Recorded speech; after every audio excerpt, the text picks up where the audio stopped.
Pretty good deep end on this thing. Oh, there's the diving board right in the middle. No markings, but I would say maybe 10 feet or so. So June 12th, 1977, this abandoned Girl Scout camp opened for the first day of the season. And while all the Girl Scouts were making their way in, setting up their belongings and getting ready, no one had any idea that the next day, June 13th, 1977, would be the last day that this camp would ever be opened. That night, during a horrible rainstorm, 3 young girls were murdered and found the next morning still in their sleeping bags. And while it sounds like folklore, it sounds like a scary story that we've all heard, this is actually true. It really did happen. So I'm here over 40 years later, and I'm going to walk around and see what has changed, and more importantly, what has not changed. And I'm going to show you what it looks like. This is the Camp Scott murders in Oklahoma from 1977.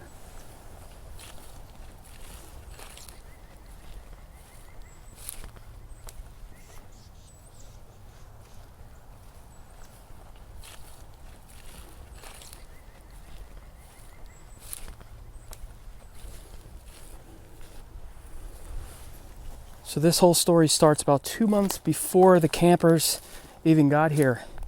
During a camp counselor training session, one of the counselors came back to their cabin or to their tent and noticed that their belongings had been ransacked and some things had been taken.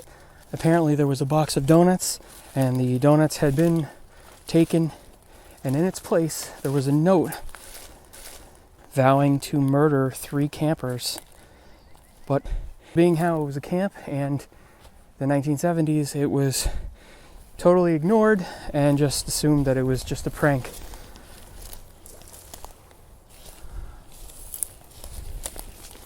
This was the Great Hall, and it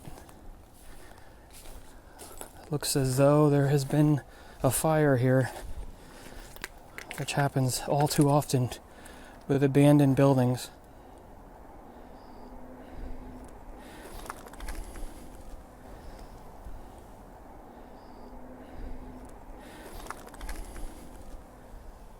Now, the night that the murders happened, it was later on. I believe they had already eaten. A storm had come in, pouring rain. There was a nasty thunderstorm going on. So after eating, the girls promptly went into their tents and retired for the night. There are a number of sections where the campers would be, and I am going to make my way over to the Kiowa section where the 3 girls were inside of tent number 8.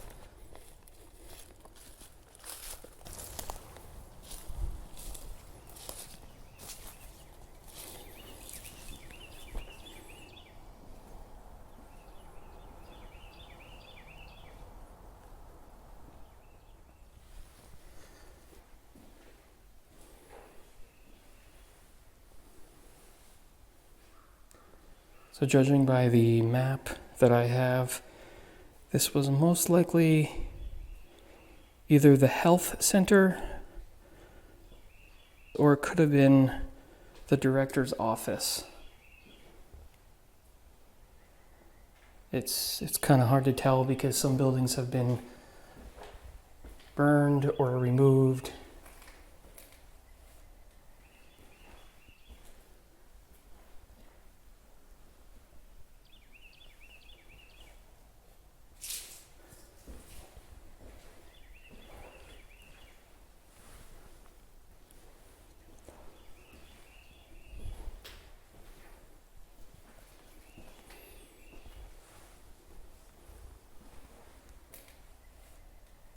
So it's hard to line up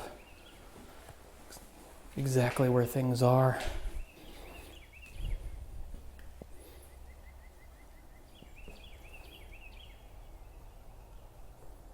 So I'm not going to go too deep into the murders themselves and what happened. If you're interested in that and you don't know about this, then you can just Google Camp Scott murders or Camp Scott, Oklahoma, and a huge amount of information will come up. There were some suspects and a lot of evidence that was found, and some evidence that was claimed to be planted and corrupt people, and there was a lot of politics involved in this, and ultimately the focus was on a man named Gene Leroy Hart. He had been prosecuted and jailed for rape of 2 pregnant women. He escaped jail and was actually hiding from police for quite some time, what is presumed to be right in this area. In fact, he grew up right around in this area. So there were a lot of reasons why the cops were focusing on him, although there are a lot of people who claim that he never could have done something like this. So there's just a lot of back and forth.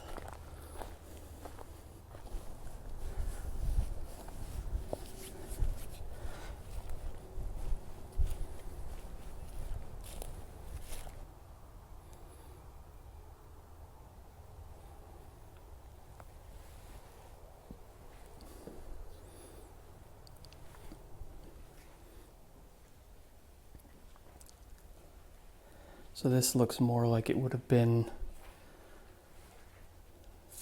for the camp director. A little bit more spacious, a little bit nicer, an actual full kitchen and everything. So I would say this was the camp director's place.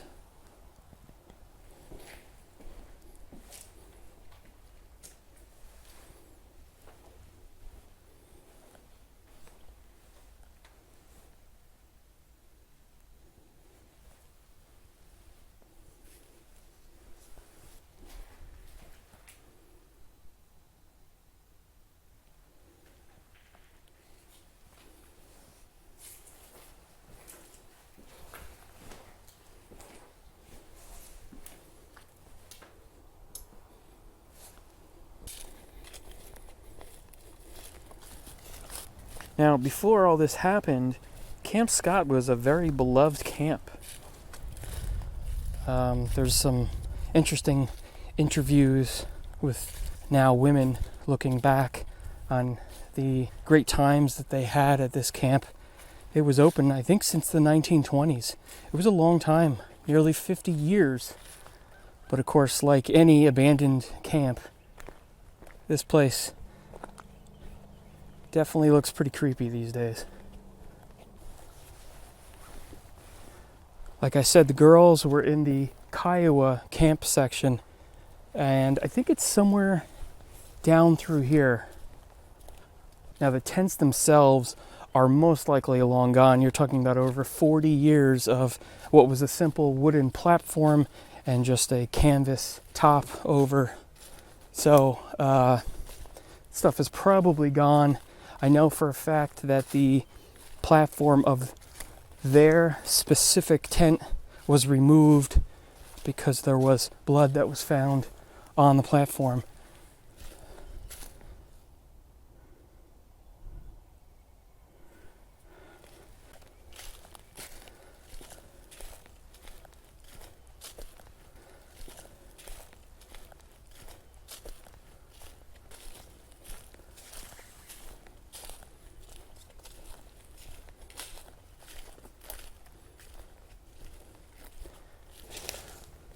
All right, this could possibly be the area here.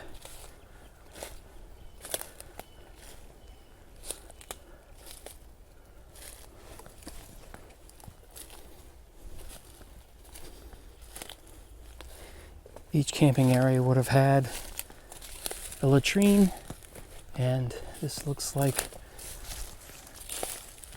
a latrine, yes. It is. An interesting fact about these murders is the girls' tent, Tent 8, was the only one that the counselors could not see from their tent due to the showers being in their line of sight, as you can see from this map. Walking up to what is probably part of a base to one of the original tents here. It looks to be the exact size. So that would mean that the tents were set up right here, with the girls in Tent 8 being off here to the right and leading back to the left like a half circle. To the left was where the counselor's tent was. Now, judging by the map, it looks as though the girls' bodies were discovered right in this general area, right on this rough trail. In fact, this could very well be the tree, the exact tree where their bodies were found. But it's very tough to tell.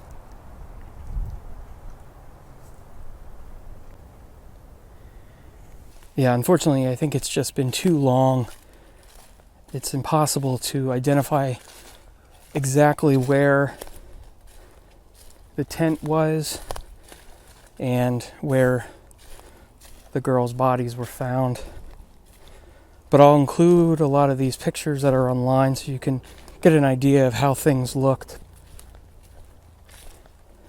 So Jean Leroy Hart was finally located by the police and arrested about 10 months or so after these murders occurred. It's believed that he was hiding out in a local cave. He was very familiar with this area, and actually when they arrested him, he was at a friend's house. He was arrested and went to court and actually was acquitted, and that's where a lot of the politics get involved. If you're really interested in the situation as to why he was acquitted, there's tons of information online. I certainly don't claim to know everything about this, because the more you read, the more you dig, the more information you'll get. It's a very interesting case, but the long and short of it is, to this very day, this case is considered open and unsolved.